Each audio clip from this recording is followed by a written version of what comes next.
Hey YouTube, RicoKnows here. Going to talk to you guys about the Big 12 preseason rankings. The poll just came out. It came out yesterday. It took me about a day to digest it. Not really. It took me about a day to get to this video just because I've been a little busy. It is the summer. I got a lot of things going on. You see me here, no longer have the backdrops, got the kitchen in the background, getting ready to sell the house, and got a lot of things going on. But let's talk about it. Big 12 preseason poll. Well, it's the media. And the first thing all the Colorado fans did on Twitter was try to denounce this. And they're just like, what is this shit? Dude, this is the media, and they were right last year. They said Texas was going to win it all. They got that right. They missed on a couple of teams, but they had it right for the most part. And I think this poll has it right for the most part. Now, I'll start at the top, work my way down, but just remember this. I don't go into detail about every single team while I'm on YouTube. It's for Patreon. It's for the MVPs. So if you want to be an MVP, please get over there. You'll learn about every single team. You'll know who to bet on. Some of these teams, I'm a lot higher on them than others, but I understand it. Some of you guys don't know every single team in America. You haven't studied every roster.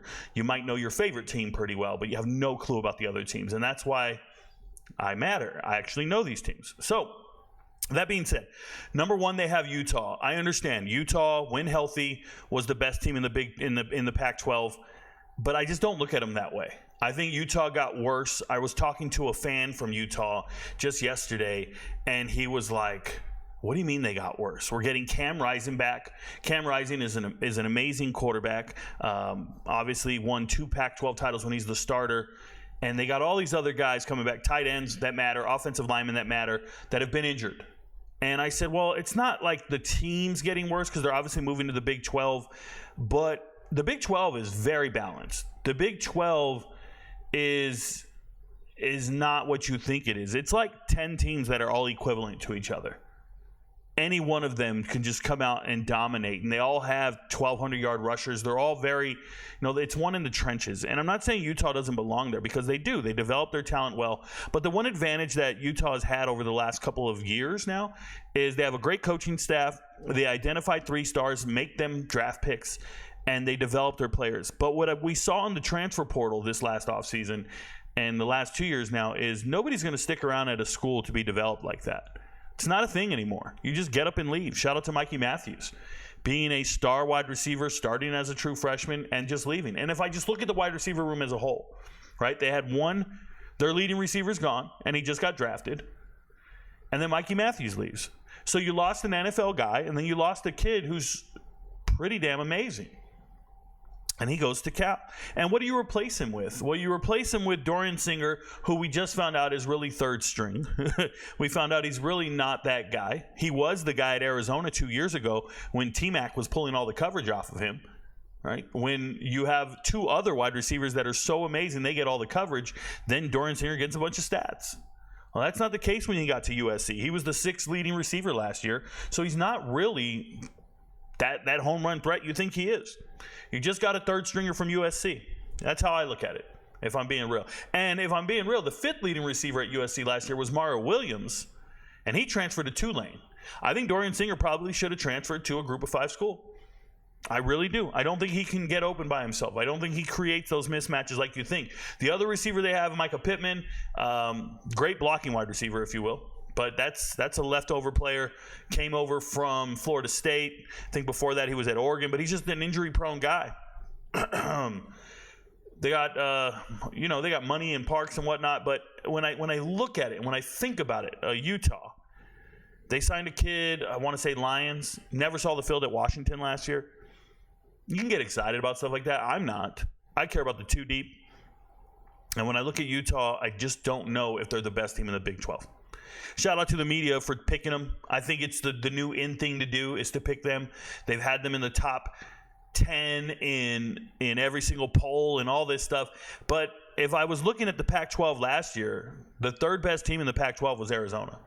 It was Washington, Oregon, and then Arizona. And in the final AP poll, Arizona was 11th. I had them in my top 10. Arizona was the 3rd best team in the Pac-12. And they were an incredibly different team once they started the right players. right? You have Noah Fafita out there not starting the season, and you go and lose a couple of games that you didn't need to lose. But remember, they lost to Washington by 7 points. They lost to USC in double overtime. And then they didn't lose again. Then there was nothing for them to lose. Like, they were just amazing. And they ended the season on a tear. And I think they played Oklahoma in the bowl game and blew them out. And Oklahoma showed up with who they're showed up with who they're showing up with right now. Unless you add Deion Burks, right? But my whole point is I think Arizona is very, very good. I also think Kansas State having a new quarterback. And I've looked at Avery a lot. I mean, Avery Johnson, the quarterback. I've watched him. I haven't seen him throw a single pass that matters. I haven't seen him make a single play that impresses me. Yes, he's a dual threat. He runs really well.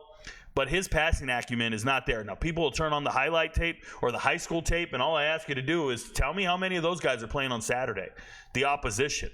So when you have an unproven quarterback and he's your starter, how do you rank them this high? K-State, for me, is somewhere in the 8-9 range in this conference because of the quarterback play. Oh, I love Giddens. I think they have no deep threat on offense at wide receiver. I think their secondary is slow. Losing Will Lee to Texas A&M hurts. I don't think K-State is the second best team in the conference. I really think they're 8 or 9. And remember last year, I was telling the world I felt that way about TCU, and nobody listened to me? Everybody was convinced TCU is going to be great because they were returning national championship runner-ups. And I was like, no, they lost 8 NFL players, and they replaced them with substandard people.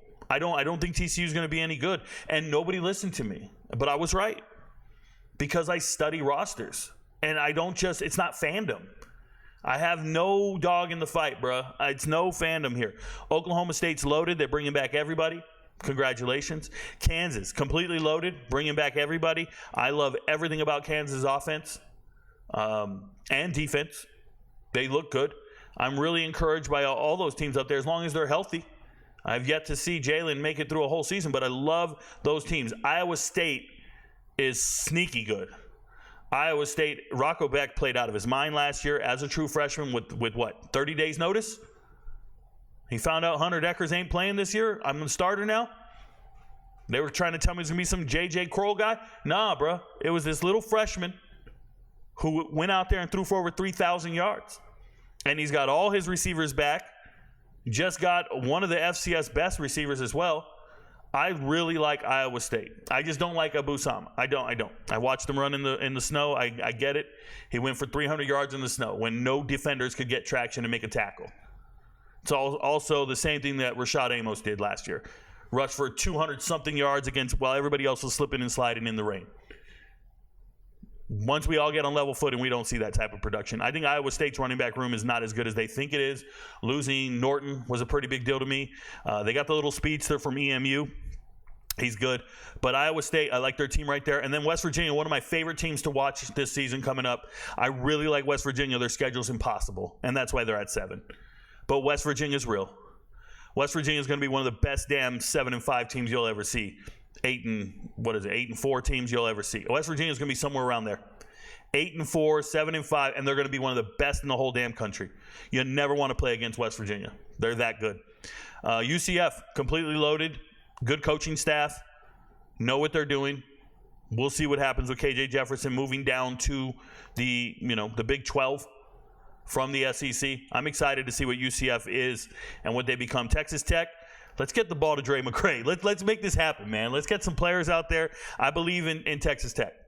So those are the top 9 teams in this conference, and I will tell you that from my perspective, when I look at rosters and I evaluate talent, there is a very distinct line in the sand of the top 9 teams and then the bottom 7 teams. They're not quite as good as the others. I look at TCU. They have pieces. It's cool. They're trying to find the right players via the transfer portal. They're doing what they can, but they're still missing pieces that are essential to winning. Colorado, same thing. Doesn't have the depth that I would expect the team to have at this echelon, or at least to compete in this conference. I see them somewhere in the 9, 10, 11 range. It's going to be tough. Their November is going to be tough. I don't see them winning a single game in November. So they better have their 6 wins before then, I believe it's possible if they want to go to a bowl game. But if they get to November and they don't have 6 wins, they're not going bowling. Okay, but hopefully they have it. They could go 5-0, and the world's convinced me they can go 5-0. They better have 6 wins before November. That's what I'm telling you. Baylor, great offense, terrible defense. Coach on the hot seat. I don't like where Baylor's at. I wouldn't even put Baylor at 12, but I respect their offense for what it is. BYU's going to win games they're not supposed to, and that's just the reality of the situation. Their defense is elite. BYU's defense looks great. Their quarterback, though, they have a quarterback that I just don't believe in. They need to figure that out. I know he didn't throw any interceptions all spring, but I still don't believe in them. They have a great wide receiver room. As a matter of fact, BYU and Baylor returned every single wide receiver they had last year. Their top 3 or 4 wide receivers in production are all back. And if you want to talk about a team retooling their offense, Cincinnati. Cincinnati's actually retooling their defense. You guys see the picture below here? I have Cincinnati in a picture below me. That's because tonight, while I'm working on this video, I'm actually doing a deep dive on Cincinnati. I'm going to be talking about them for half an hour with the MVPs. And I'm going to be talking about Cincinnati and giving you a prediction on their win-loss totals. And one thing about Cincinnati that nobody's talking about is they brought in a linebackers coach from Iowa State. And now he's the defensive coordinator at Cincinnati. So I go and study him a little better. And there's just this remarkable story of, and I don't know if you guys remember this, I think it was back in 2017. I think it was 2017. It could have been earlier, but 2017 sounds about right. Iowa State had a quarterback. He started 4 years at quarterback, and he was okay. He was a dual threat quarterback, white guy. And for his senior year, they moved him to linebacker, and he became an All-American. He really did. And I give all the credit to this coach. So I'm watching Cincinnati develop players, and they're going to have to. But there's something about that team that's scary good in moments, but I can see why they're inconsistent and not quite there. We'll see what happens. Scott Satterfield, they can surprise you and win some games, but I think their upside is a lot more than some other teams out there. Houston, going to have a terrible year. They lost all their best players, and they replaced them with Tulsa wide receivers. So it's going to be a tough year for Houston. And then Arizona State, although I love everything about Arizona State, they've been kind of signing the leftovers of the transfer portal. Bunch of players nobody wanted, things of that nature. Last chance you almost in the Power 5, if you will. But all in all, I think the rankings look pretty accurate if you're taking into account. If this is a guess at what these teams are going to look like at the end of the year, then I'll buy it as far as their final rankings and where they're going to finish in the standings. But if it's really about assessing them in the preseason and where they're at right now talent-wise, I think Arizona got a little disrespected. I really do. Arizona returns everyone of significance from last year, with the exception of a starting running back that they replaced with 3 different running backs, very good ones, if not an upgrade. And they lost their defensive coordinator to go be, a positions coach at Texas. So for me, Arizona is the big one there. And other than that, man, the media is not that far off from accurate here. It looks pretty decent. Just a little bit of disrespect to BYU, and I understand. A little bit of disrespect to Baylor, but I think the coaches lost the team. But they got a great offense, and we're going to figure it out. But, yeah, this is Big 12. Let me know what you guys think in the comments. Let me know what you guys think in the projection of it all. But it looks pretty fair. It looks fair. Your friends don't know, but Rico knows. Peace, y'all.